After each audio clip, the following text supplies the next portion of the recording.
number one fan site for Impact Wrestling, TNAsylum.net, and Old School Dirty Heels Productions presents the TNA Asylum HeelCast.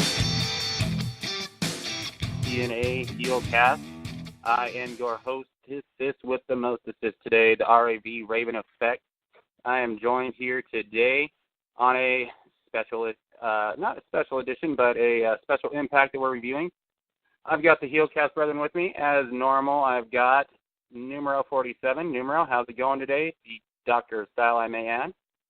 Hey, I'm doing well. I'm coming back to show a year older. I celebrated my birthday this past weekend, and I was promoting pumpkin spice lattes last time. This month, I'm promoting Halloween, so I think it's time for me to pull out my Rockstar Spud suit and get ready to go out of town with it. Absolutely. And for those of you who follow us on Twitter but may have missed it, we did give a happy HeelCast birthday to Numero 47 after his last show with us. And also with me, the returning Hurls. Hurls, what's up, my man? Hey, what's up? Very similar to Numero because I also celebrated a birthday actually on the day of Bound for Glory. I turned 32 years young. Hard to believe, but time is flying by. But very, very good birthday to celebrate watching Bound for Glory.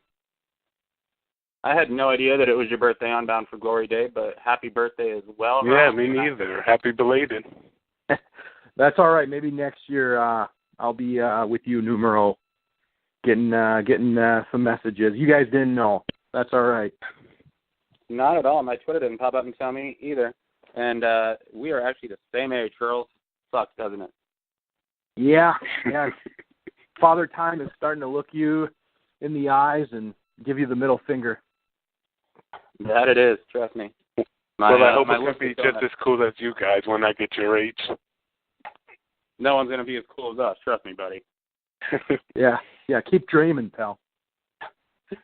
And guess what, everyone?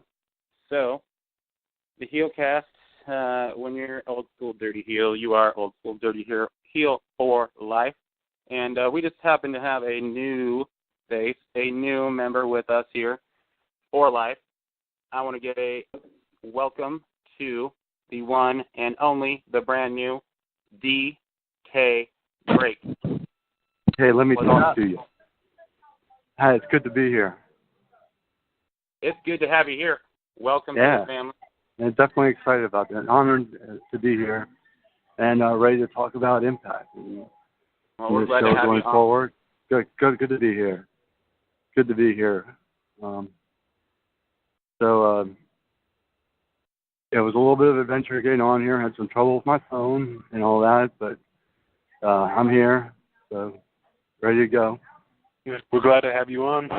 Thanks. And the thing is, if you didn't struggle to get on the phone or to do the show or to find out when the hell we were going to start it, it just wouldn't be the HeelCast. That is the joke. It's the only common thing we always got. Okay. All right. All right, well, we're going to go ahead and move forward here. And speaking of moving forward, someone moved forward with not coming back to after taking shots at my decrepit erection. That would be FK9. I want to give a shout-out to our boy FK9, who still got the best burn on me I think I've ever had. Check out FK9's show every week. There's a new one up on TNAsylum.net. You can find FK9 Straight Shooting. Also on YouTube as well. I believe he's got some other sites. And he's a popular man, this FK9. Speaking of TNAsylum.net, always go to TNAsylum.net, the safe haven for TNA fans.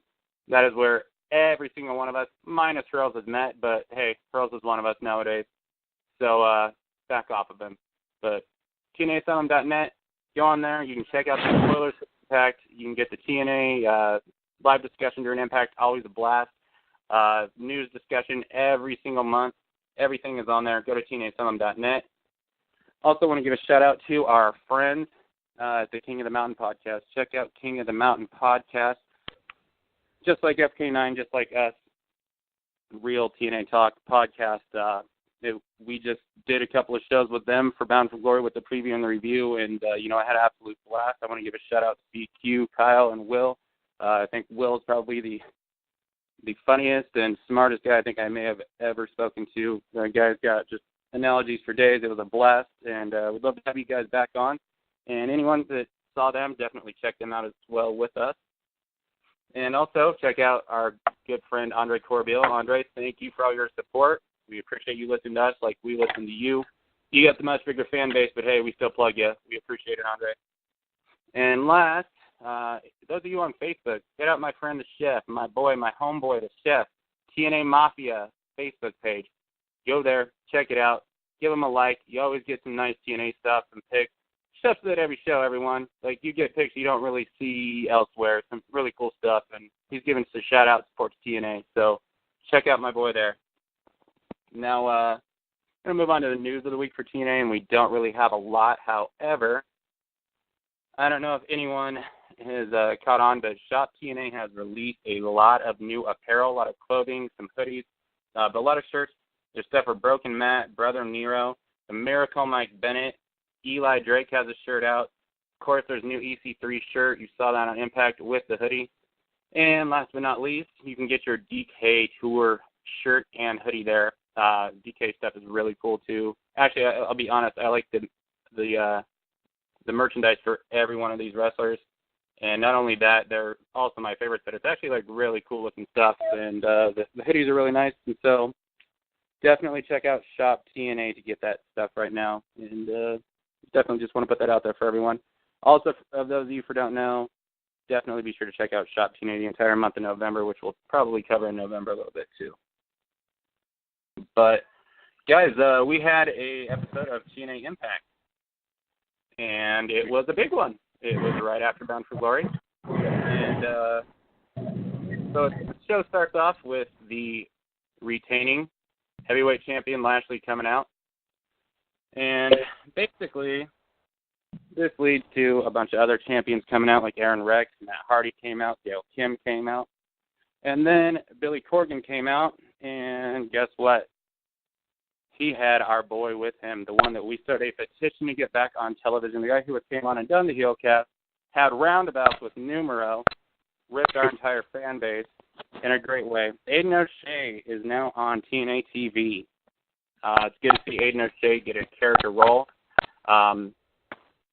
If you guys didn't hear the interview that we did with Aiden O'Shea, or if you don't see Aiden O'Shea on Twitter, this guy there's something about the guy when he talks. He's charismatic, he's funny. I really think if they let him be himself, the guy's going to get over big, and he's going to be something really special to add to the roster. It's good to see Aiden O'Shea on there. I'm going to go ahead and turn it over to you guys if you have any thoughts on Aiden O'Shea being on there as well. Oh, I'm really glad that he was able to come back on TV. I think that he definitely looked a lot better than whatever Cruella kind of overcoat that Billy was wearing this week. I think he's playing his character pretty well. I'm hoping that we see more of him. It's not just a one-side thing. But I guess my only complaint is that, this is typical of TNA.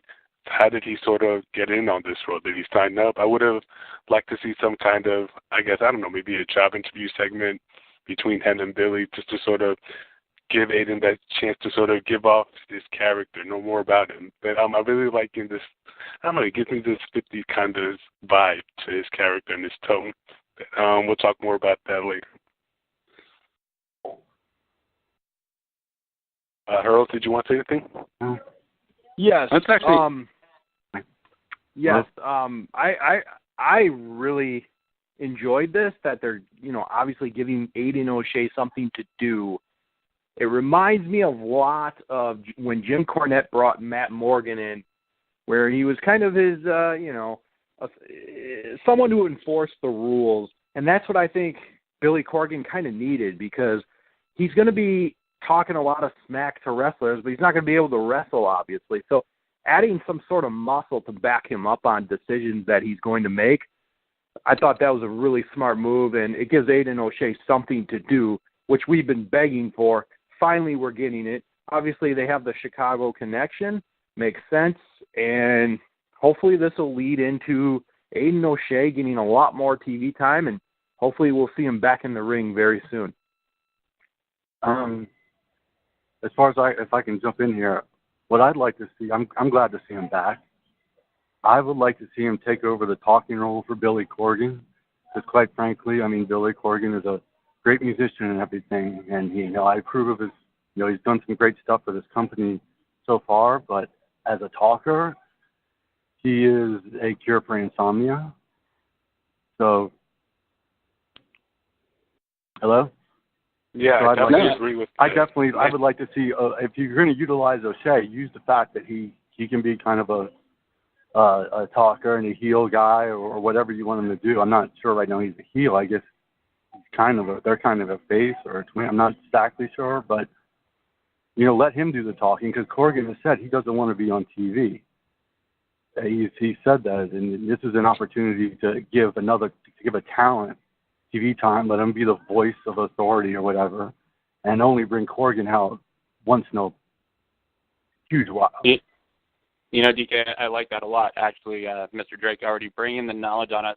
Yeah, Billy Corgan, he's not really that good on TV, and, it's kind of surprising because, he's a big rock star. He's very, very, very successful, especially in the 90s, so the guy's obviously got stage presence, not too afraid to be out there in front of crowds, but he just doesn't over well, and, yeah, I mean, definitely, it'd be awesome to see Aiden O'Shea just come out there and deliver the messages while Billy's off screen.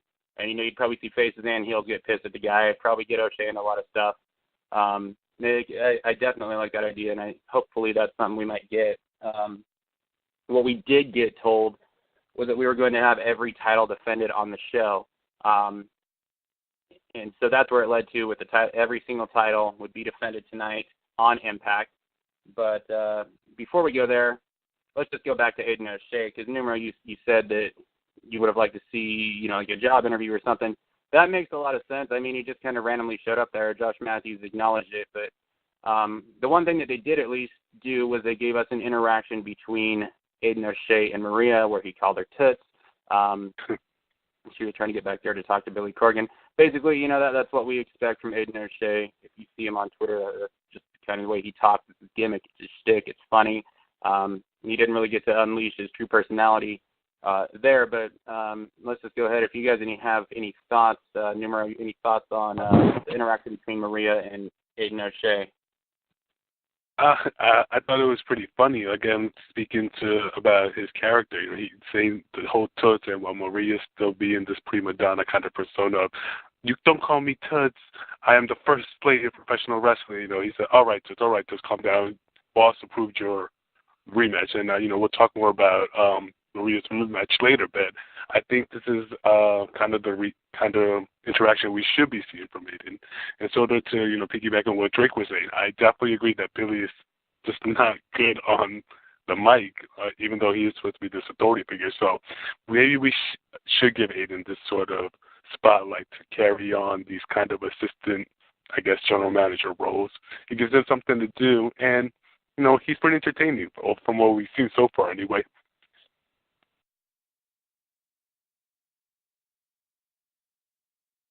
I agree. I agree there with the last thing I said. It's just basically, it gives him something to do, and I think it's a perfect way to reintroduce him, because we really didn't get a whole lot of him with his first time as the Aiden O'Shea. So this is going to give him something to do in storyline, and it's going to hopefully lead to some feuds, and Billy Corgan's going to be the main authority figure, I would think, for a while. So why not give him some muscle? And that's what I really like about it. I think I've already kind of said what I think. I think this guy can talk, and he's got something, as Raven said earlier. So yeah, give him something to do. Give him something meaningful that he can sink his teeth into. And we'll get the team in the ring, but so yeah, so far so good with Aiden O'Shea. Absolutely, and time's going to play itself out, and I think the more comfortable he gets and the more interactions we get, we're going to see a lot more of Aiden O'Shea's personality shine through. Moving on from Aiden O'Shea, we found something else that we haven't seen in, pretty much ever.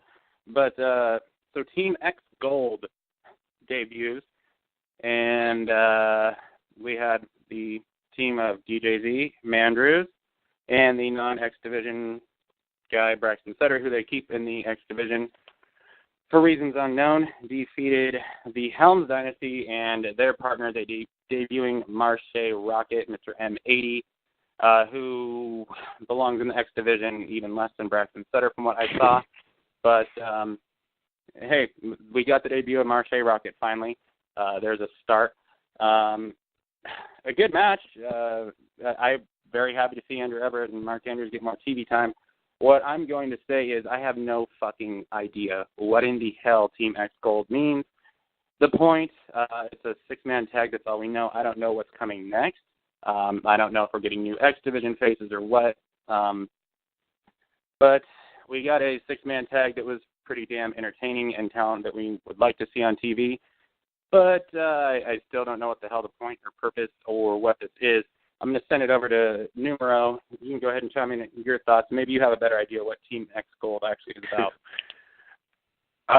Well, we were talking about how Billy sort of came out in the start of the show saying that every title would be defended. But he did say every title but the X Division because we're going to introduce Team X Gold. So, I'm sort of asking myself, so what is Team X Gold? And we didn't really get an answer to that. The whole thing I got from this, I guess, match, if you want to call it, is that it was a standard X Division. It wasn't even an X Division match. It was a standard six-person tag. And the whole thing that I got at the end of it was that Team X Gold is basically a stable that includes DJC, Andrews, and Braxton. That's all I can say from it. It was just a standard six-person tag. But I just hope that we get some kind of explanation, or if they just drop it and just actually focus on the X Division title. So those are my 2 cents on the issue. Sorry, I don't know. But my concern would be, is DJZ going to be a part of this? Is he going to be defending the X Division title as well, or what's going to happen? And as near as I can tell, it's some kind of series of six-man tag matches. That's just what I'm getting. I don't know what's exactly at stake. They need to do a better job of explaining just everything about it, and they just kind of introduced it. They didn't, at least with the grand title, when they introduced that, they gave you something on the screen, and they kind of explained what was going on. This has just been thrown out there, and we're just told that Billy Corgan and DJZ came up with it. So I don't know what to make of it. It was a decent match. It was a good match, but they introduced somebody like Marsh Rocket with nothing. I mean, what is his character? What is he doing? Why is he teaming up with Everett and Lee? What's going on with that? So they just kind of dumped this guy out there with no real introduction or sort of characterization or anything. So it was kind of, and he didn't really factor that much into the match. So that was kind of a disappointing debut. As far as Braxton Sutter goes, I'd like to see them give him personality and a character, give him something to work with. He's just Braxton Sutter, and I don't know what he's supposed to be other than a wrestler, generic wrestler. So, yeah, right now he isn't very exciting, but that's because they haven't given him something to do. And yeah, get him out of the X division, put him in the tag team division or something. So that's just, I was great to see Mandrews as well, and I'd like to see them do something with Mandrews and his band. And so that's just kind of my thoughts. And DK, that's no BS. Yeah. But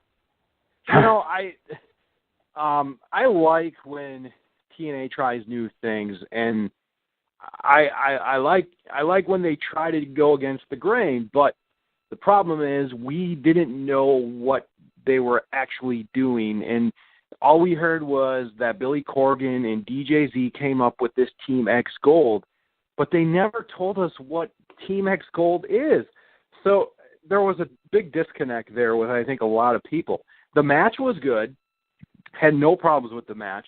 The only thing they really mentioned was when you get tagged, you have to go out right away. So that's really all we got. So I would hope to think that there's more to this than just that. which I believe there will be. As far as the Marshe Rocket debut, they really obviously didn't explain it by himself or with Trevor Lee or Andrew Everett, but the Pulp kind of sold it in a way that he said that they recruited him. So that's kind of all we really got with his background. But from the match, he looks more of a power wrestler. Unless he can do some high-flying stuff, I didn't see it there. So if he's going to be in the X division, he's going to at least have to do some high-flying moves. I mean, Samoa Joe did that. He was bigger, but he could still do some flying moves, which kind of made him fit in the division. As far as the match itself, it was really good. I enjoyed it a lot. I love the ending with the power bomb into the shooting star press. Thought that was really good. Yeah, I'm glad. I mean, I think the matches are going to be really good. We just need some more clarification as to what this actually is. And since it is called Team X Gold, you would think some type of way someone's going to get a shot at the X Division title. So I don't really know how they're going to go forward with this, but the matches were good, and that's, I'm okay with it. I just hope we get some more clarification next week. Yeah, and I guess it didn't even dawn on me, but I mean, we were told that all the titles would be on the line tonight, but obviously the X Division title was not. So that was weird. And look, this is the HeelCast. Like, everyone that's listened to us, at least from the start, knows how big we are on the X Division. And like, I'm by no means am I complaining. They could have just given a random 6-person or 6-man X Division tag team match. I'd have been happy, satisfied. Wouldn't have heard a complaint out of my mouth. I'm just saying, tell us what the hell this is and what's the point. Why is it called this? Why is the word gold there? Are we getting like a 3-person X Division tag team championship belt? What? So there's some questioning there, but still no complaints on the matches. We're getting talent that we need to see on. We're getting the X Division focused. And, Hurls, you brought up the point about Marshe Rocket and not fitting the X Division. So here's the thing. You talk about the power wrestling and stuff. It's when I watched the One Night Only Extravaganza, and when I reviewed it on this show too, like, the guy doesn't do anything that looks X Division. He had Mark Andrews in there wrestling against him, which kind of pulled it off to make it look somewhat, just because everything Mark Andrews does is X Division, but it was not an X Division match. And I don't know what they're doing with the guy. Should have at least give him some sort of character to him, or at least explain more. But hey, at least the guy's on TV. And like you guys, Braxton Sutter, I think there's more to the guy than what we're seeing. But yeah, I'd say give him a fucking tag team partner, because I'm tired of the guy getting such a big push everywhere. Why not team him and Rocket up, throw them in, have Mike Bennett use them as like his Jacks or whatever. I don't know how the hell you want to call it, but Kingdom of Miracles. They're a step below Mike Bennett. Have Maria be their mouthpiece. Gives you a tag team. There we go. But regardless, at least we got that. And another thing we got would be something awesome, which was a talk show TV set for the Facts of Life starring Eli Drake.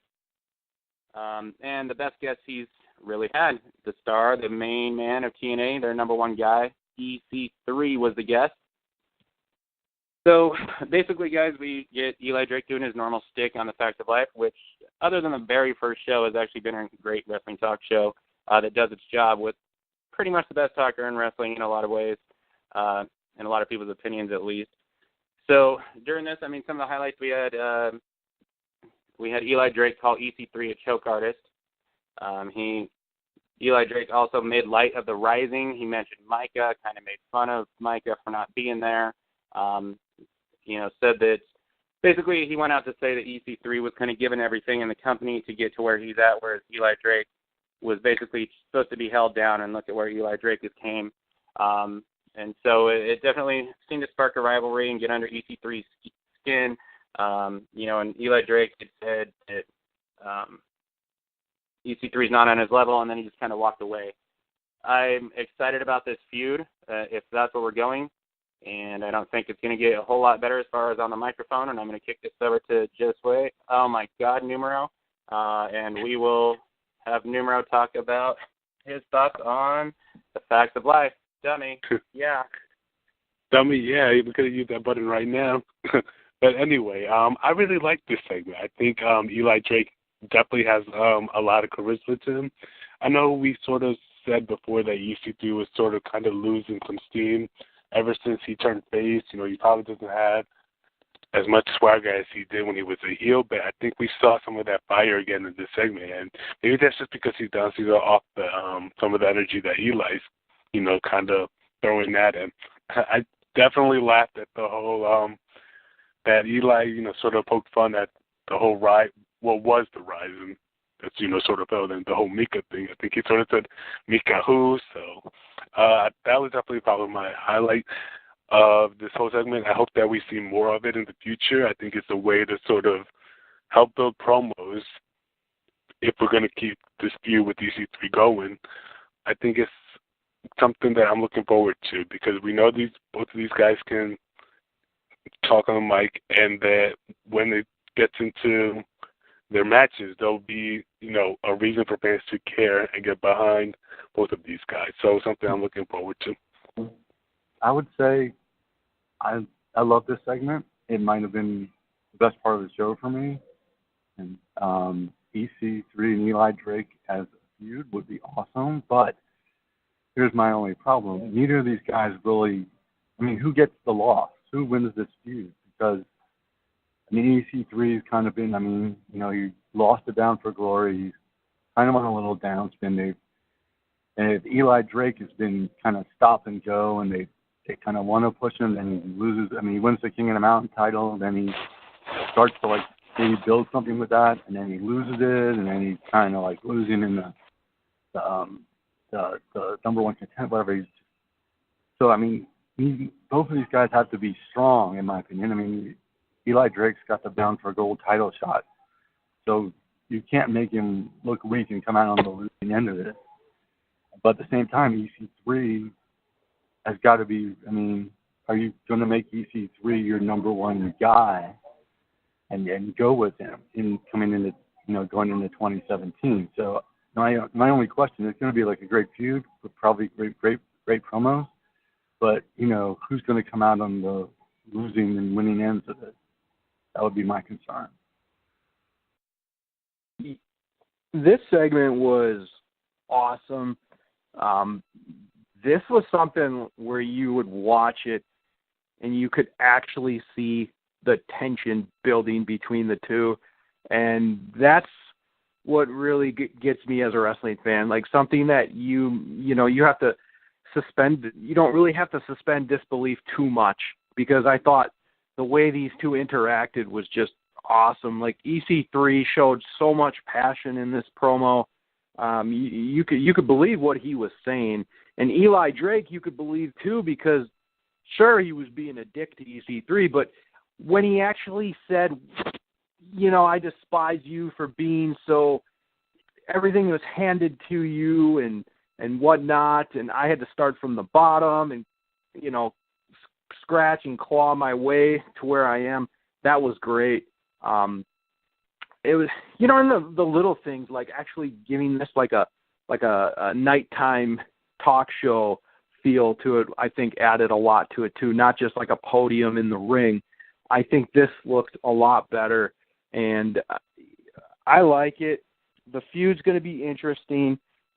It is a little surprising, but maybe we're just not going to get that Eli Drake Bound for Gold cash in for a while, and that's what I think is going to happen. But to further your point, DK, I think that EC3 probably should win this, because at worst, Eli Drake, he has the Bound for Gold, so he's always got that going for him. So EC3 just, you know, he lost a pretty big main event to Bobby Lashley at Bound for Glory, so he needs to get a little of his steam back. And I think this promo, though, really, really set EC3 up there as far as mic skills, if he wasn't already at the top.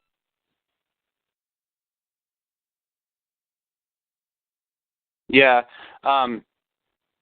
Obviously one thing that can come to mind, and Mr. Drake kind of brought it up too, about, the sporadic kind of booking that they've done with Eli Drake, where he goes from, really hot and on top to kind of buried down. There was a time he was jobbing out to Grado and stuff like that. But clearly one thing that's going to come to mind, the champion Lashley, maybe Eli Drake could be the one to defeat him, or EC3, which leads up to a title feud between, Eli Drake and EC3. Oh, but who knows if it's going to be Lashley. Maybe we'll talk about that soon enough. But definitely big things to come with this. It should be great. Who's going to complain, right? So, moving on to something I could complain about. My girl Sienna has not been booked that well since she lost her title reign. But she did get a rematch for the Knockouts title as she was defeated by our Knockouts champion, Gail Kim. And we also saw, Sienna, Maria, and Lauren Lauren Von Ness, I believe. I can't say it. I know she'll scream at me if I said it wrongly. She does Allie. Kind of berated Allie afterwards. And you know what I'm going to do is I'm going to kick it over here to Numero. And Numero, go ahead, and you're our Knockouts guy. I know you didn't get to really talk about Gail Kim's Hall of Fame from Bound for Glory. If you want to throw that in there, go for it. But I'm going to kick it over to you about Sienna versus Gail Kim as well. Oh, yeah. Well, I just want to say that I was really glad to see Gail Kim go into the TNA Hall of Fame. I definitely think she deserves it. I think she's been the glue. I know she's controversial just because of the way she's booked and everything. I know we've had debates about this a lot on TNA Asylum and on Twitter and everywhere else, but I think there's no denying how important Gail has been for TNA and for the Knockouts and for women's wrestling in general. I think that she had her moment at Bound for Glory, and unfortunately the match against Maria wasn't as great, which kind of sucked for me just because TNA invested, 9 months into this feud, and for it to just end in a 5-minute, kind of myth match, it just sucked. But we did see another title match this weekend. I guess my only question is, why did Sienna get this title match instead of Maria, who was entitled, I guess, to a rematch clause, but I guess they sort of explained that later in the show, because Maria said she was going to cash in on her title rematch next week in a no DQ match. So we'll see that title match again this week. But I like that Sienna had a chance to show some of her skills this week. I think this was her best match to date in TNA. I think the only thing working against Sienna was the timing. I think it sucks that the Knockouts have been getting, the short end of the stick in terms of how much time they're given in the match. That we saw the post beatdown. We saw Maria try to bully Allie into partake in this Gail beatdown. She didn't. She was knocked down.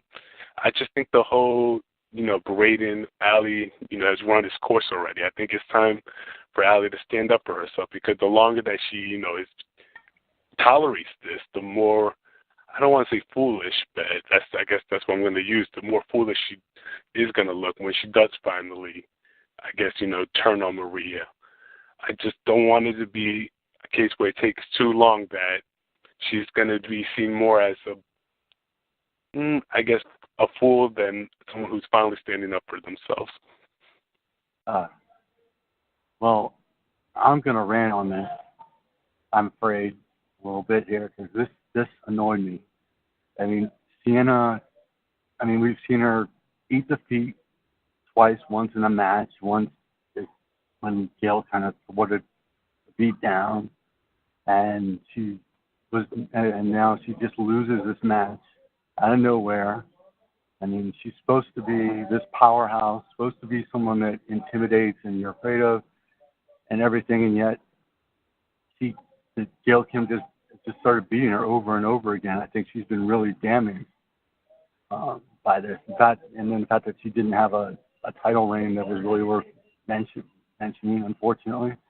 And it's too bad, because Sienna is someone that I wanted TNA to sign. And she has so much talent as a performer and can bring character and all that. And I just feel like putting her with Maria is a disservice, because she doesn't need Maria. She's not one of these people that needs Maria or anyone else to be a mouthpiece for her. So Just as far as the Sienna part of this, I'm really disappointed. I also want to point out they put Madison Madison Rain on Carmen. Oh yeah, they did. Yeah, but I can't blame you for forgetting about that numero because she really didn't add anything. I don't think Josh or whatever there wasn't, she didn't get to talk enough for whatever reason. They kind of talked over her and everything, so we really didn't get her insight. And it's also FK9 pointed out on his recent straight shooting.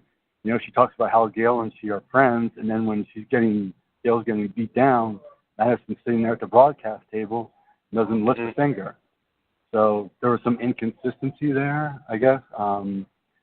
And so as far as like match goes and this whole thing the highlight of it once again was Allie, because she plays her character so well, and you know, even though she didn't get much to do, just getting bullied by Laurel Van Ness and Maria, but and a little bit by Sienna too, but or actually a lot by Sienna, but I don't know. I think the reason why maybe they stalled on this or slowed this down is because they brought in Laurel Van Ness and she's kind of become Allie's main agitator or something. So you get the feeling that she's going to have to go through Laurel Van Ness first. So I think they want to kind of keep her in the fold to kind of let Laurel Van Ness get some heat off of degrading Allie and everything else. So that would be my thought on why they haven't pulled the trigger on an Allie turn yet. So that's just kind of my thoughts. And if we go too far into why Gail Kim is champion and how this should never have been like this is a match we're getting next week with Maria's leadership on the line, the knockouts. That's what Bound for Glory should have been.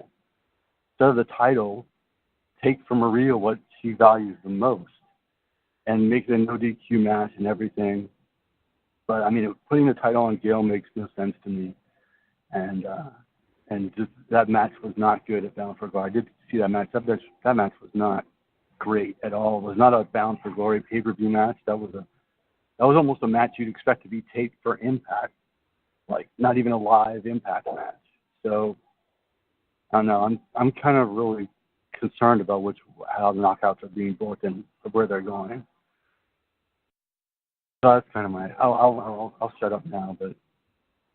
No, you did great. I would add more, but I don't think I had time to. I was just going to say, I mentioned this last time that they really do. We're talking about these rematches, Claude, and we're looking back at this whole thing. Jade never got a rematch.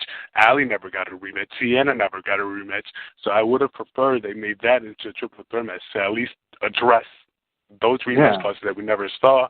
And, I think you put up a great point that this week is the power versus title. That's how they're building it. That should have been a Bound for Glory, and at least the no DQ stipulation would have hit some of Maria's weakness because this was her first match in 2 years. And how are you going to throw a 9-month feud into this your biggest pay-per-view?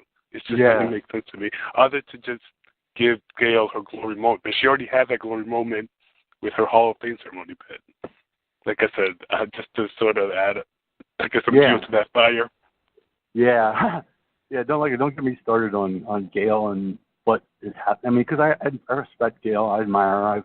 I've compared her to saying that she's the closest thing we've seen to Manami Toyota from All Japan Pro Wrestling days, and she actually liked that tweet I sent out. But I mean, so in terms of wrestling, she's great. But also, let's face it, Gail doesn't have much of the way of a character. Or Mike, and TNA is going really in the direction where character and mic skills and all that stuff is more important than the wrestling. So she's an odd choice also to be champion when you have someone like, I don't know, Sienna, eventually Allie, Rosemary, whoever you've got sitting in the wings that sort of are much more of a complete sort of performance. Yeah, Numero, I'm not sure if you counted, but Jade technically did get a rematch. She was in that, I believe it was a fatal 4-way for the Knockouts title. I'm not certain if you're counting that match, but it was for the Knockouts title. She obviously didn't win it, but she did get another shot at the title. Not a one-on-one shot. Yeah, exactly. That's what I think people are talking about. Okay. Okay. Yeah, I just think, I mean, the match at Bound for Glory, I don't know if it was ever supposed to be great because look at where the placement was. I think it was there just to give fans a breath between the Great War and the main event. But I think, you know, I agree. Gail Kim is kind of like the John Cena of the Knockouts division, pretty much. She just kind of overcomes the odds so many times. And DK, I agree with your point that Sienna could be used a lot better. I actually don't think she should have won the title as fast as she did. I think that kind of hurt her more because if she never did win the title, then she could just kind of be Maria's muscle for a while until we see her eventually break off from Maria. So I think that when they gave her the title so quickly, it kind of hurt her character a little bit. But I think Sienna's got a lot of character, and I think she can show it, and I think when she finally does, she's going to hit it out of the park. So it is kind of frustrating to see her limited by being in this big stable. She can't really break out on her own. But at the other end of the coin, I see why they do it. Because Maria, you got to have her do something besides just walk out with Mike Bennett. So she kind of needs a stable because she's not a great wrestler. So she does need, you know, others to be in a stable with her. So I get that. But, you know, eventually, hopefully that we'll get Sienna to break off on her own. And also with, as far as Allie goes, you know, I think they're doing the real slow burn with this. But if you noticed, Allie's dressing a little different lately. So I don't know if that's, you know, she's gonna do something soon, but I would have to think so. So, and like you said, next week is the no DQ for the Knockouts title. So that'll be interesting to see what happens. I'm sure some type of shenanigans are going to go down. Like I said, I don't read the spoilers, so I'm just guessing here. So, but that's really all I have as far as the Knockouts go right now. I just want to add that when you look at the state of the Knockouts right now, and they just brought in Brandy Rhodes. She's an unknown quantity at best. Maria, I don't know how long she's going to compete in the Knockouts division. You've got Raquel. You've got Chelsea Green. You've got kind of this, once again, this imbalance of kind of green talent, no pun intended. And it's almost like they're just forfeiting the whole women's wrestling thing to the WWE, NXT, and just, because the wrestlers that they do have that are good, they don't usually let them wrestle. And Rosemary hasn't really been in the division. Allie, of course, has her character, and she's played it great and everything, but she hasn't been allowed. She's really a good wrestler. She hasn't been allowed to show it. So you've really got this division that is really, I think, tilted towards green talent, and then they need to bring in, what I'm saying is they need to bring in some more talented wrestlers with character, and there are plenty of them out there in women's wrestling. I won't go into names right now, but there's plenty of them out there that they could bring in to sort of balance out the division. Because, can anyone really, Raquel, Chelsea, Brandy Rhodes, I don't know that I want to see them featured too much in knockouts matches. Okay, I'm done. Well, I think though, like, we're all kind of hoping, and I mentioned this a couple weeks ago about we're all kind of hoping for a Taryn Terrell situation where we didn't expect anything, and the bar was set so low, and she just hit it out of the park and became one of the most entertaining knockouts in the division. Same with Brooke Tessmacher too. I think most didn't really expect much of her, but she just improved and improved each week. So, that's kind of what I would think we're all hoping for in that situation. That's true. And they just let Rebel, I guess they let Rebel go. Has that been confirmed that Rebel's gone? She was not let go, but her contract expired and they did not renew it. But okay, yeah, I wasn't sure because she was in India recently. She tweeted about being there with King Kali or whatever, so I didn't know if she still maybe had something to do with the company. But she was another one. She had great character, I think, or potential character, but they never did anything with her. But her wrestling was green. I'd like to see them bring in, some people instead of like that green. Like Allie's actually doing a better job of. Allie's doing she's a green wrestler as a character. She's playing that part better than I've seen any so-called, inexperienced wrestler. Going back even to when the WWE did those diva search things and all that, she's playing that part better, and she's a skilled wrestler. So I don't know. This whole I guess I'm not into this idea of watching to see what talent to do. I'm willing to give Brandy Rhodes a chance, and I'm all a chance, but I'm not thrilled with the idea of just bringing in green wrestler after green wrestler for whatever reason and kind of watering down the talent in the knockouts division. So anyways, I'm sorry. I promised I wouldn't. I promised I'd shut up about that, but it's okay. I'm done. Mr. Drake, you got to pop that HeelCast cherry somehow. Okay. I haven't even started giving you shit yet, for Christ's sake. I'm kind of slacking.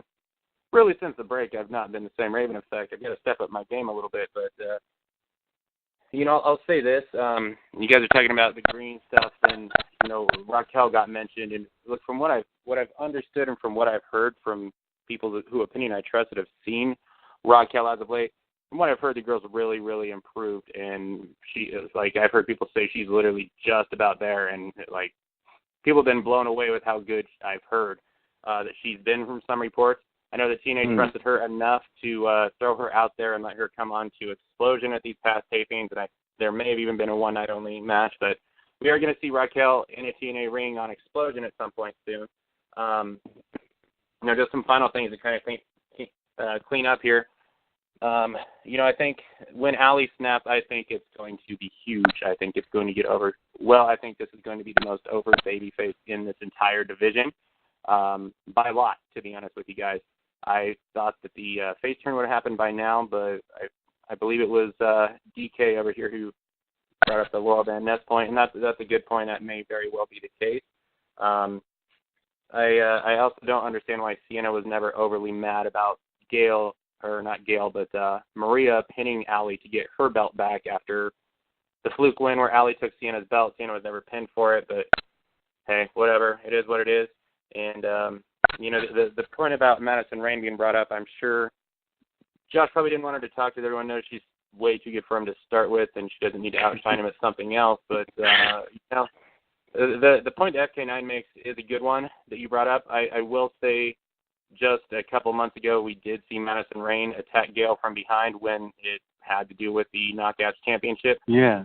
As the belt. So maybe they could say Madison let it happen because, hey, that's the champ. That's what her goal is to get to. But I don't know. Good point, FK9. Thanks for having it repeated on our show. You're just a real nice guy there, FK9. And, just the very last thing I have to say, I hear all this Gail talk, and I haven't really chimed in on it. Gail's a John Cena. It's time to pass the torch. Gail's getting booked too strong. I get it. I agree in a lot of ways. I think Jade, Sienna, Rosemary, Allie, there's a lot of stars there. A very good crop of girls. I am a big Knockouts fan this year. I hadn't been in a lot of years. I am enjoying the Knockouts right now. But I'm going to say this. Gail is the best women's wrestler of all time. She's very over. She doesn't have to be a good talker. She's already there. She has a good match with everyone. And I haven't seen a girl lose a step in the ring. And honestly, until that happens, I don't, I'm not ready to say, hey, let's get Gail Kim out. Let's have Gail Kim retire. Can't wait till she's gone, because I'm not. I'm a huge Gail Kim fan. She is the best women's wrestler I have ever seen, bar none. She can have a great match with anyone on that division, probably other than Maria and Brandy. But who knows? Maybe Brandy will be good. But we're going to move on. Just had to get those out there. So, guys, we had a new pop TV show, Wolf Creek. I've seen the movie. The movie sucked ass, but it looks like they made a TV show out of it. Now, this was a cage match with the Broken Hardys, Broken Matt, and Brother Nero defending against the former champions DK. This was just technically from the way it was shown on TV, 4 days from Bound for Glory with the Great War. And basically there was a chainsaw.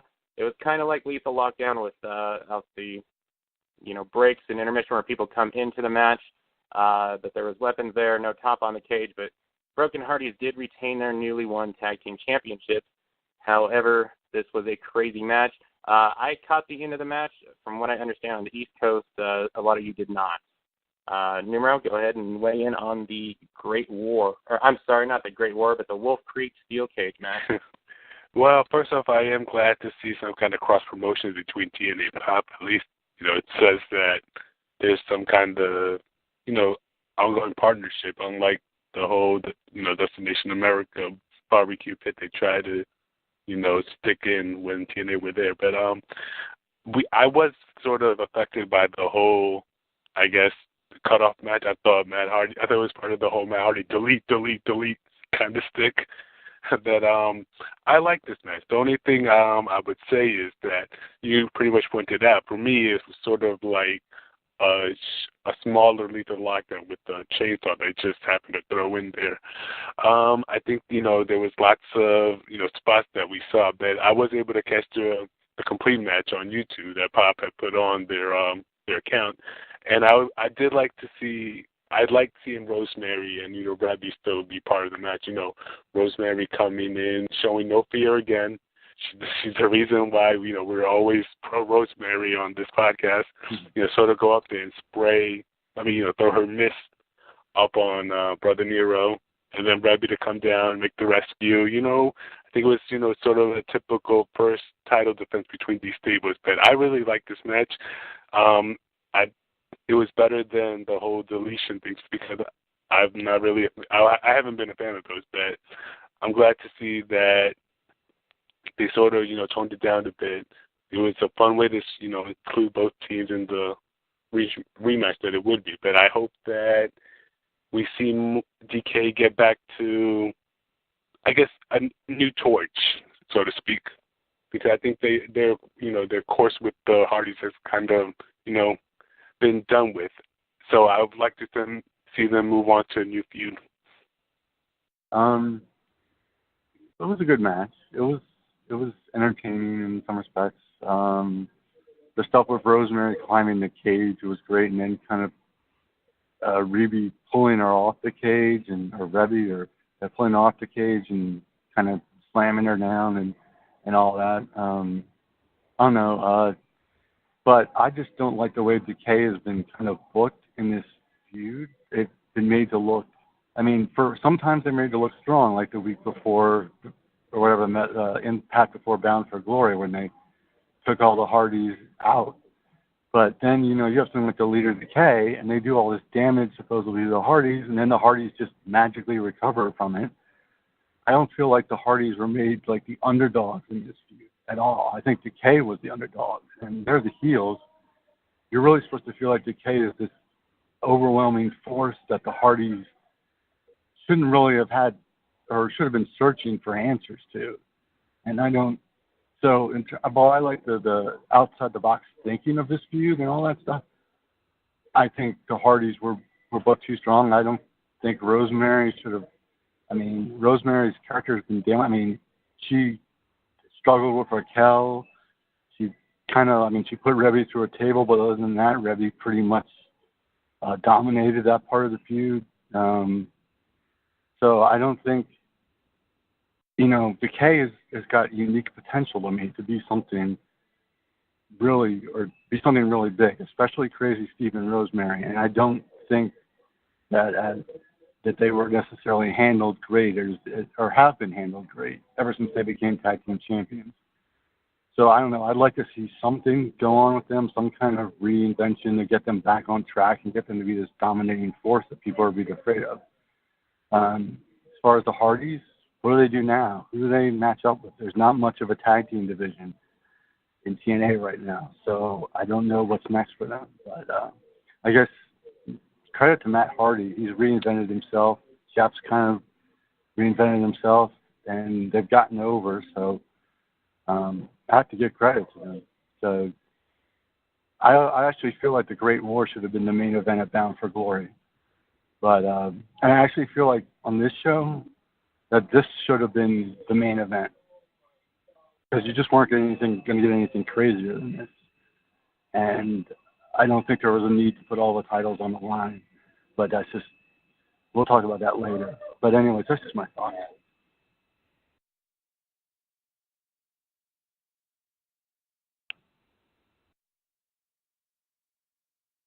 Hello? Hey, Hurl, got anything you want to chime in here on the Wolf Creek cage match?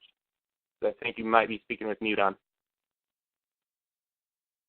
Yes. I feel like I enjoyed this match quite a bit because I love the physicality, and I thought it was a really solid match, and I'm really enjoying how Rebby's character's starting to go a little crazy, especially with her putting the blood on her face at the end there. And I enjoyed how Pop TV and TNA are kind of they're doing a little cross promotion with the shows, and that just shows that they have a really good relationship, which is really nice to hear, especially after the Destination America debacle. But I feel that, like you said, DK, that where's it going to go next? You're going to need some new tag teams in here, and I would be pretty confident that we're going to get some in the next few weeks, I would hope. So as far as that, though, I think this was probably the end of the feud because I don't know what else they're going to do with these two teams. It just kind of seems fitting that the DK got their rematch. They didn't get them back, so it was a cage match, and it was probably to blow off the feud. So if this was the end of it, I really enjoyed this feud. I thought it was really good, and I think the DK can rebound. They definitely can rebound. They're just going to have to do something else for a little while. Well, whoever the Broken Hardys face, hopefully the DK can start a feud with someone else and look strong, and maybe in the future we can revisit the feud. But overall, I enjoyed this match. I also thought this was the best match on Impact this past week. So, also with the technical difficulties that they had, I just watched the end on YouTube. So, like I think a lot of people did. I'm not exactly sure what happened there, but I think we only missed about the last 3 minutes of the match, so it wasn't too big of a deal, but luckily they put it on YouTube, so that was good.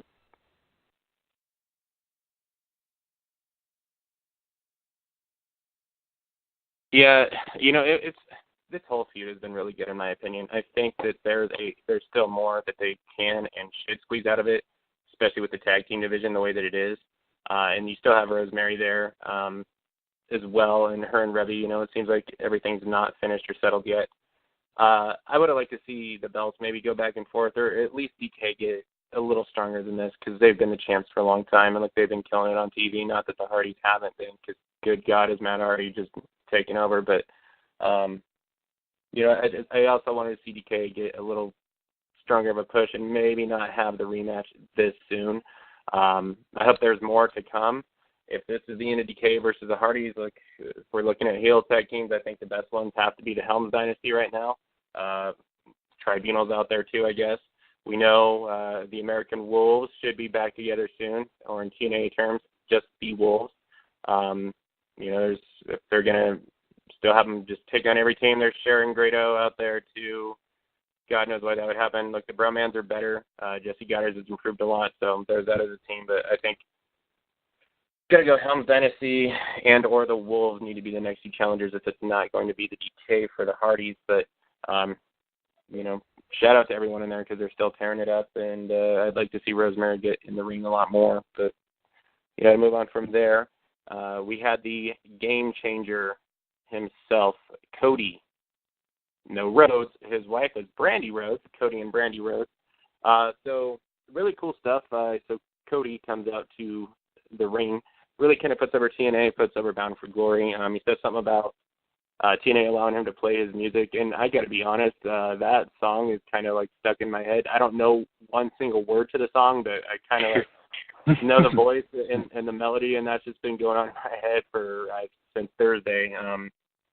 The guy's definitely got something to him that I didn't see when I was watching him in the WWE so far. The other thing I thought was really cool was that he mentioned his list. A lot of people on Twitter, the internet, IWC know about Cody's list. That was mentioned on TNA. Now he says that his wife Brandy had kind of reminded him that Mike Bennett shouldn't be on the list and that Gold is on the list, and he makes light to having a title shot, but he wants to, a confrontation leads to him saying he wants to wrestle Mike Bennett first before that title shot. But got good stuff from these two. Numero, what's your thoughts on Cody Rhodes and TNA, this promo, the stuff going on with him and Bennett and all that? I'm glad to see Cody and TNA. I think he's definitely going to have something more to show than he did when he was in WWE. I guess his Impact debut, because we know he debuted at Bound for Glory, but his Impact Wrestling debut, I felt like it was sort of a typical, former WWE star coming into TNA. He's mentioned, I didn't wait for them to let me go. I left on my own. And, he's sort of putting the over TNA out. And I feel like that's sort of something we typically see when these, former WWE stars come to TNA. I think that the involvement of, his wife, Brandy, I know we sort of touched this earlier, giving Maria something to do within the Knockouts division. Hey, here's something she can do. She can feud with Brandy. I mean, I know their encounter at Bound for Glory was awful. That's just how I thought. I thought it was terrible and awful. But I feel like they can still, between Maria and Brandy, they can, stand off on the mic. They can have occasional cat fights. It'll give something for both women to do. But I think the one thing that I also took away from this whole segment was Cody mentioning that TNA had sort of given him that title shot. And that's what drew out Mike. And, I think Mike sort of put up a good point. I think that I guess it's similar to what Eli Drake was saying early on the show, that he had to work to get his things. He wasn't handed everything. So that's kind of the whole scenario that I got from the whole thing. Cody's looking for a fight. I'm hoping that Cody sticks with TNA so that they can carry this feud long term versus, I guess a versus a pay per appearance kind of talent, because I feel like they wouldn't be able to get as much from it if it was a case of Cody just making occasional appearance instead of working on a full-time basis. Yeah, I don't know. I mean, Cody Rhodes is somebody I wanted when he was released in TNA. There was released from the WWE. There was Damien Sandow, him, Wade Barrett. I think that was a common sentiment of wanting some combination of those guys, and we got 2 out of 3 of them. I don't like that he's here on this kind of deal with ROH, where he's also wrestling for ROH, and we don't know how long he's going to be here, and he's already getting a title shot. That kind of bodes not well for me. I think he's getting a title shot so quickly, and maybe he's not planning on staying that long. But at least, it does give Mike Bennett kind of a point to sort of have with him, and a reason, even more reason to kind of add fuel to the fire. So we'll see where this goes. If he's not going to be here very long, I don't know. Should he be putting guys over? Like a Mike Bennett? I think so, actually. And if he's a temporary guy, then I don't want to see him get too big of a push to the point where he's going over guys that are going to be hopefully with the company for a long time. That's my concern. I thought the promo was okay. It was all right. And then the thing with Mike and Maria was good, and there's some potential there. We'll just see where this goes. I guess Cody Rhodes is kind of a wait and see for me.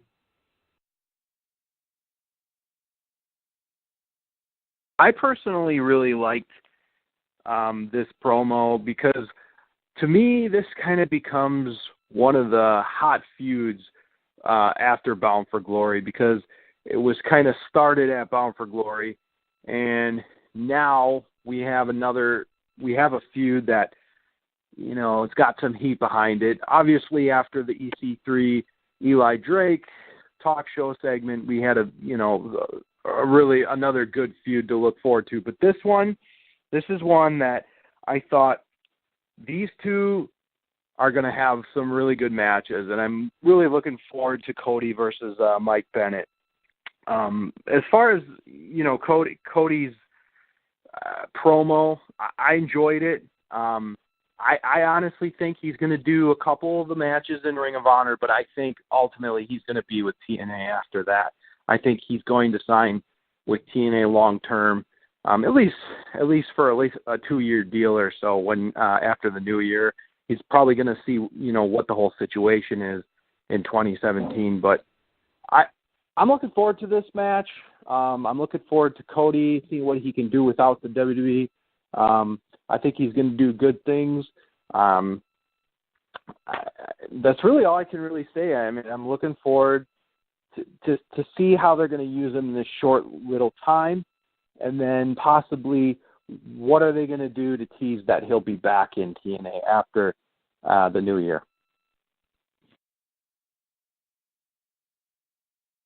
Yeah, you guys bring up some good points, and look, obviously the one that is going to kind of hit home and have the biggest question mark is what's going to happen when he goes to ROH, and how is ROH going to make the guy look? That has really the potential of, TNA being in that position to have him first kind of doesn't do them any favors as far as if someone wants to get in a pissing war to say, hey, our roster's better, our company is better, so forth. But, that's the big thing to worry about. But I hopefully think Cody should bring some viewers, although the ratings went a lot down this week. But who knows, maybe there's something more to it. So moving on from there, we had the Grand Championship match where the new champion, the first only champion, Aaron Rex, successfully defended against Baron Dax. I don't know how in the hell Baron Dax got a title shot or what he did to kind of get put in that position, but they gave it to him. And I have nothing else to say. Aaron Rex won. I was not impressed with anything about this, but I'm not going to go into just knocking talent and all that right now. So I'm going to go ahead and kick it over to the panel. And let's go ahead and start with DK on this one instead of Numero.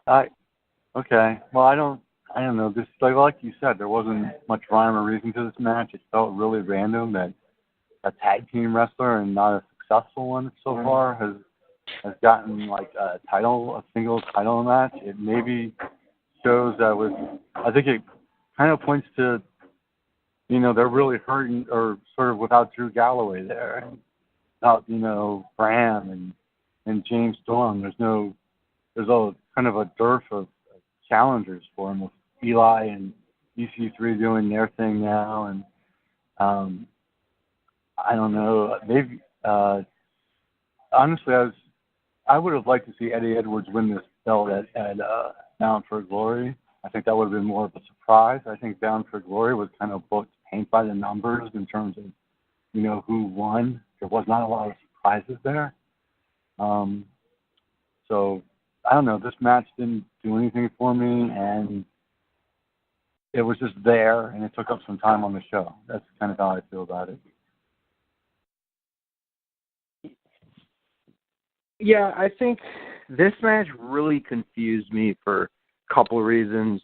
I don't mind, if you do a little bit, guys get random title shots. I mean, it kind of keeps, you on your toes a little bit, but this one was really random.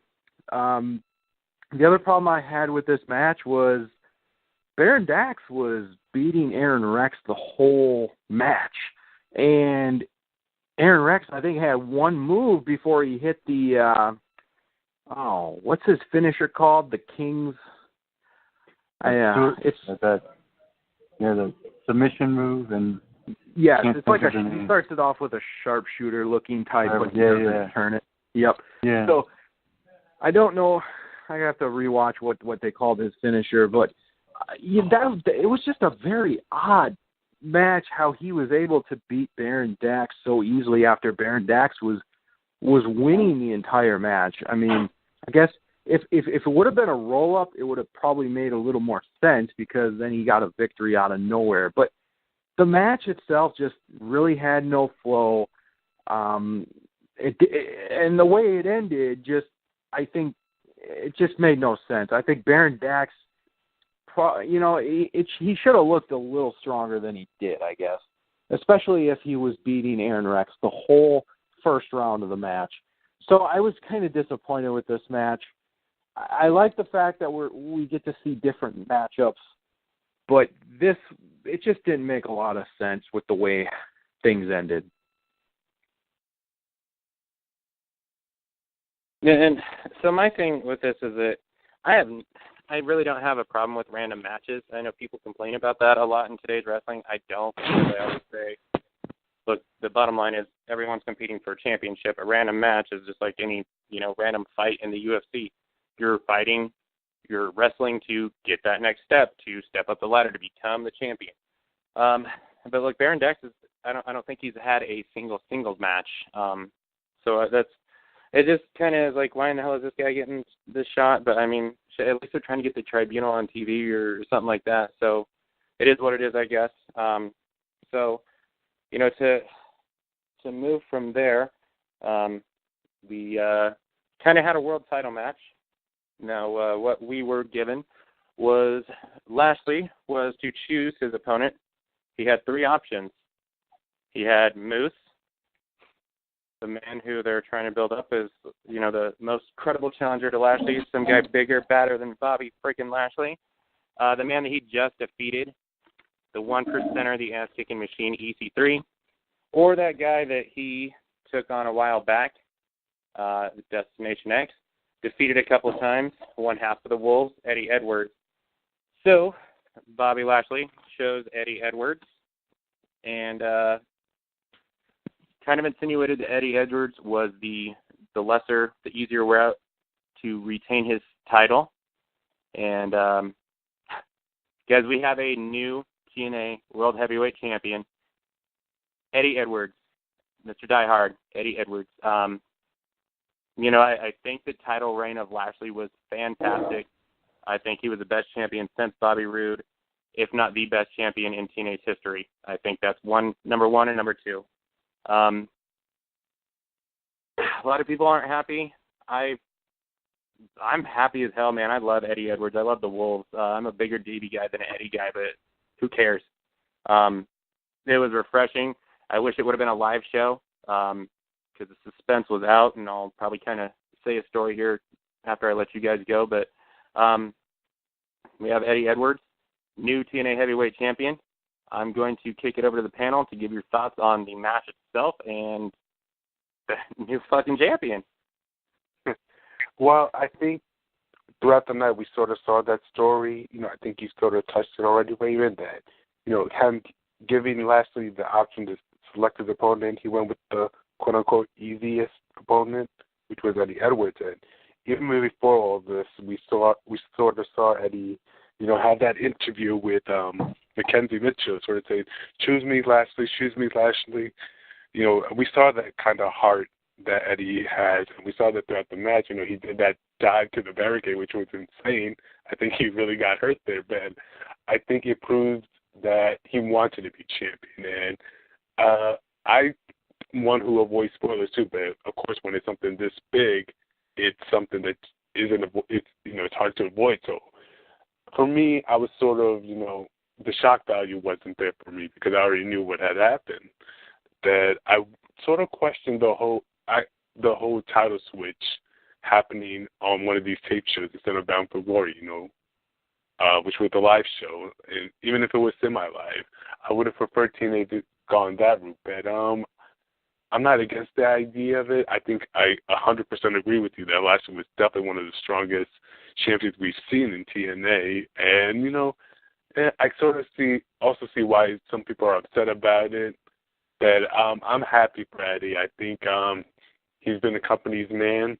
I think that there's going to be more to Eddie in his reign. I just sort of wonder how they're going to who can he feud with aside from Lashley. I guess we'll see. Go ahead. Oh no, sorry. Yeah, I was just gonna.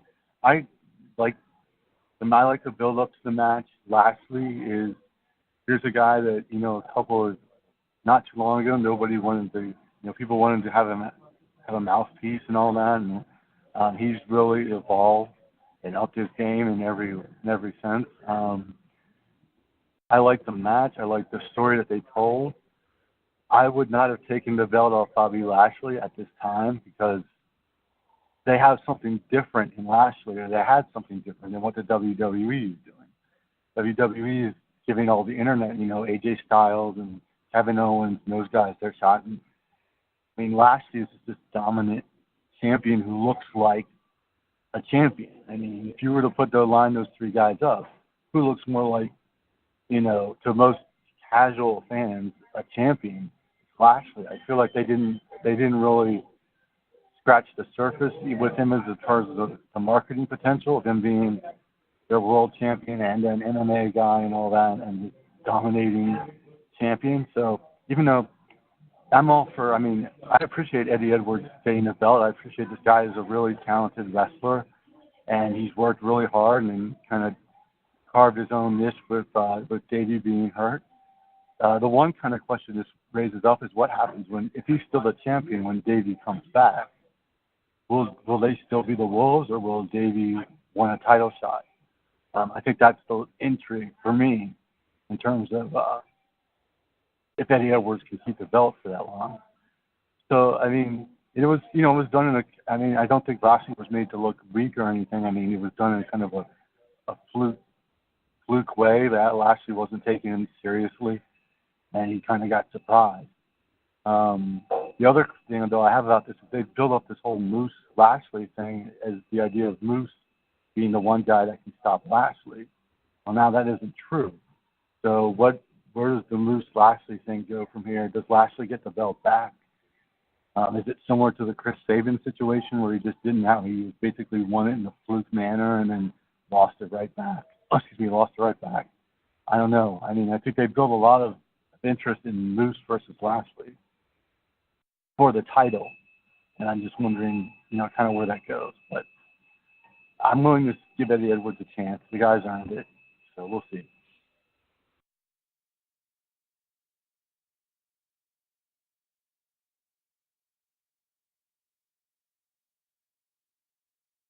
Charles, you got any thoughts on this huge thing that just happened? Yeah, a couple things to keep in mind with this whole thing. TNA dude brought this up a couple weeks ago where he thought Lashley had to lose it because he does have a Bellator fight coming, and TNA didn't want him to lose in Bellator and then still keep the title. I personally would have taken the risk because I feel like if Bobby Lashley wins his Bellator fight while he has the title, that just makes him look that much more dominant. And you're exactly right, DK, where WWE is going for more of the indie darling type wrestlers right now. TNA was kind of going the opposite route with having Lashley, this just big powerhouse wrestler, which, he's just so physical. And if you walk up to the guy, you're going to be very intimidated. So I was a little disappointed. I really enjoy Eddie Edwards. I think he's a phenomenal talent. I just feel like this is where not having pay-per-views, I'm not saying every month, but at least 4 a year to 5 a year would really help, because that way you could have built up to this Eddie Edwards versus Bobby Lashley match, and they probably would have gotten more time, because I feel like this match was just, I think it was maybe 7 minutes long at most, maybe 8 minutes.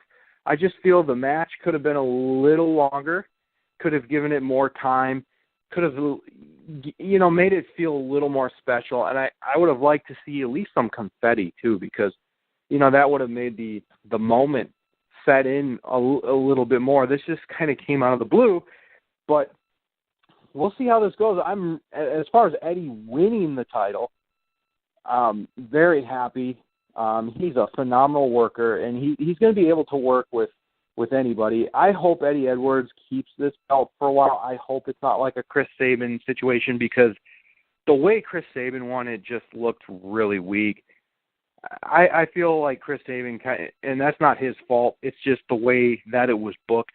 I felt like his title reign could have been a little bit better than it was, but I feel like Eddie Edwards is going to at least be somewhat of a fighting champion, so that's going to be good. And Bobby Lashley, he's going to go prepare for his MMA fight, so I'm sure he'll get a rematch at some point, but I have no problem with Eddie Edwards winning the title. I just think the timing's a little different, especially when Bobby Lashley could have really gone through most of the roster, and then he could have had that big match with Moose, and then maybe Moose could have taken him down. Who knows? But I'll live with Eddie Edwards being the champion, because he's a hell of a worker, and I got no problem with him winning.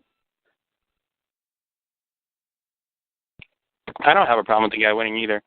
Some thoughts that I have, and you mentioned my partner in crime, TNA Dude, and I just want to give a shout out to TNA Dude. He very recently on this show had talked about how Eddie Edwards kind of has a perfect counter for Bobby Lashley, how that Boston knee party is a perfect counter for Lashley's spear, and that's exactly what they went with. And a lot of people are upset, at the finish, and I just say, look at real fighting. Look in MMA, there's times where, you just throw like a simple jab, and just clean, perfect. If someone is coming at you with a head of steam, if you connect the right way, it can knock someone unconscious. Look at Jose Aldo running into Conor McGregor, things like that. You saw Forrest Griffin and Anderson Silva. Things like that can happen. I'm not bragging by any means. I've had my own situation like that with a guy that should have beat the shit out of me. But he ran at me. I threw a very stiff jab and knocked a guy out on his feet. True story. Raven Effect's a badass. And the thing I've heard people ask is why now, which is a good question. So, I've heard people say, why not do it at Destination X when it was hot and it was going on, which is a good question. Maybe because Eddie would have had to have been a transitional champ at that point. I think that might be it. Or maybe build the guy to look more credible, something along those lines. And, it does kind of make you say, okay, then why didn't they just have him drop it to EC3 at the pay-per-view? I think EC3 should have been the guy to dethrone Lashley, but I have no gripes with Eddie Edwards becoming the champ. The other thing I could say is, Mr. Drake brought this up already, but the Moose feud, I think that belt being involved gives it a lot more steam and makes it feel bigger. And like I had said, I think you waited till the first show in January to do it live, Moose versus Lashley for the title. It could have been a lot bigger. We still may get that. Who knows? And the other thing, people are saying Eddie Edwards just lost 2 straight title fights. I mean, literally this was all within like a span of 17 days on TV or something like that, where he lost 2 title fights and then beats Lashley for the championship, and it didn't make him look credible. Yeah, I mean, he was going to dispute that, but, he split decision thing, with Aaron Rex. It definitely looked like, he got beat fair and square by DJZ, so that didn't do him any favors. And, they're saying it makes Lashley look weak or whatever, but Lashley already ran through that division, both of them, so who cares? And the funny story I was saying is that, so when we recorded that Super Show, right after Bound for Glory with the King of the Mountain guys, basically this news was just coming out. Like, TNA Dude and myself knew, and then right as we get on the call, those guys found out about it. And so we did this show, and it was so hard not to drop the spoiler to everyone.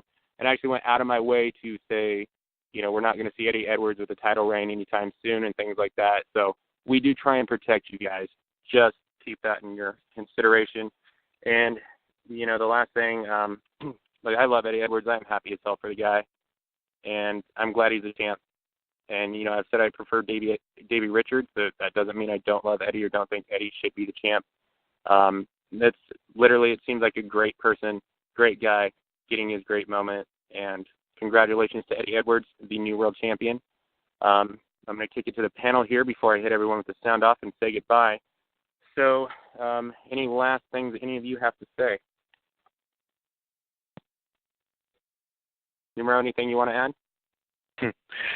I guess it's going to tie into the sound off. I definitely think we need to open another booth to add Drake to the whole possible, I guess, knockouts debate, if you want to call it that.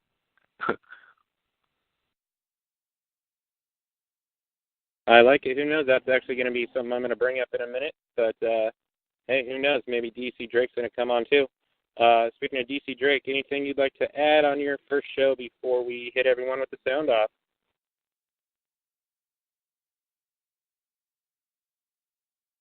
Either that is a no, or you were speaking with the mute on, Mr. Drake. Drake? Hey there. Maybe it's a no. I don't know if we Hello? have DC Drake. Did you? Okay. Hey, yeah, sorry I had some technical difficulties there. I'm back. All right. Oh. DC Drake, anything you want to say, any final thoughts before we hit everyone with the sound off to say goodbye? Okay, well, I wasn't, as far as my overall thoughts on this show, I thought it was a solid show. I mean, I think obviously the Eli Drake EC3 thing was the highlight to me. I like the steel cage match, or whatever, the Wolves Creek match, even though as FK9 pointed out, there were no wolves and no creeks. But, so I don't know, but, and I like the actual match, the world title match. I'm curious to see where this goes with Eddie Edwards. What are they going to do? How long is he going to keep the belt? Is he a transitional champion? I'm curious to see what happens with Lashley if he doesn't get the belt back. And I'm kind of curious, as far as the knockouts go, I made my point pretty clear. And it's not, you point out, Gail Kim is a great wrestler. I wouldn't put her personally as the best women's wrestler ever, simply because of just, if you go back and you look at the All Japan stuff from the 90s, there was so much phenomenal talent there, and how that was presented and everything, and matches that they were allowed to have, and going like 45, 60 minutes sometimes, or half an hour, and main eventing essentially sort of what we would consider almost WrestleMania, and it being a women's dominated shows. So, but that's just me. I think Gail's great. I don't necessarily want to see her retire, but I would like to see her step away from the spotlight and not have the division always center around her. So that's kind of just my thoughts. Yeah, I feel like this Impact was very entertaining. It kept my attention all the way through. I enjoyed it. There was something for everyone at this Impact. If you like hardcore wrestling, you had the Wolf Creek cage match. If you like tag team wrestling, you had the Team X Gold. You had a title change. So you had a lot of different things going on in this Impact. So I enjoyed it. I didn't like everything, obviously, the Aaron Rex match being one of them. But, it's very rare that, you're going to enjoy everything they throw at you. But I thought this Impact was solid. Like I said, it kept my attention, and I'm very excited to see where some of these feuds go. I'm excited to see what happens in the Gail versus Maria no disqualification match next week, and I'm also excited for Cody versus Mike Bennett, which is, it's going to happen sooner or later. I'm not exactly sure when, but I'm excited. I mean, what you've been saying, Raven, 2016 TNA has been a blast, and, I would love to see this company keep going as TNA. So I'm really looking to the future, but, sometimes people like to throw negative stuff out there, and who knows if it's true or not. But, I don't let that detract from my viewing experience, I just watch it as it comes, and I don't want to think about stuff like that because it's just stupid and it's nothing you can control. So why not just enjoy the product, watch it as it is, and be a fan first and foremost. Stop trying to dig into the backstage stuff because who cares? You know, we're not worried about that when we're watching a TV show. We're not worried about that when we're watching a movie. Just enjoy the product, be a fan again. And that's really what I try to do from week in, week out. So I give Impact this past week a good 7.5 out of 10. I enjoyed it, and I can't wait for next week. And that's pretty much all I have to say. You know, Harold, I like what you said there about just enjoy the product and be a fan. Couldn't have said it better myself. Like, I started doing that in about July. Just stopped having an agenda, stopped armchair booking, enjoyed the product. I have liked it so much more that way. There's nothing we can do to change it, so who cares? Enjoy the show. Stop judging the spoilers by what you read. I've seen a lot of people be so damn negative. You don't know how it's going to come up on TV. Quit being a lazy asshole. But anyways, we're going to wrap this up. Thank you, HeelCast Nation, for being with us. Sound off this week. Question 1. So the green light has went through for the numero 47 FK9 knockout special. We want to hear from HeelCast Nation. What do you want to hear talked about? What do you want to hear discussed? Is there anything format-wise you want to see in the show? We are trying to make this for the listeners of both FK9 and the HeelCast, which we assume needs to be the same audience. Hint, hint, motherfuckers. So sound off. Let us know, please. Second, easy one. I'd like to be a part of it, but I don't know. Just throwing my hat in the ring, but it's going to be really awesome. It's going to be really awesome when you put FK9 and Numero in and talk about the knockout. So when that show ever comes about, you know, tune in. Definitely listen to that. We know DK Numero threw your hat in for that show when you had the technical difficulties. I don't know if you caught that, but your name was thrown in. Oh, okay. So, that's cool. Definitely.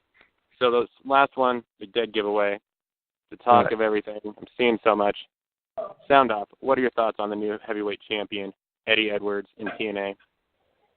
I am Raven Effect with DK Drake, numero 47, and our man Hurls saying thank you. We love you, HeelCast Nation. Have a great week. Tune into Impact this coming Thursday.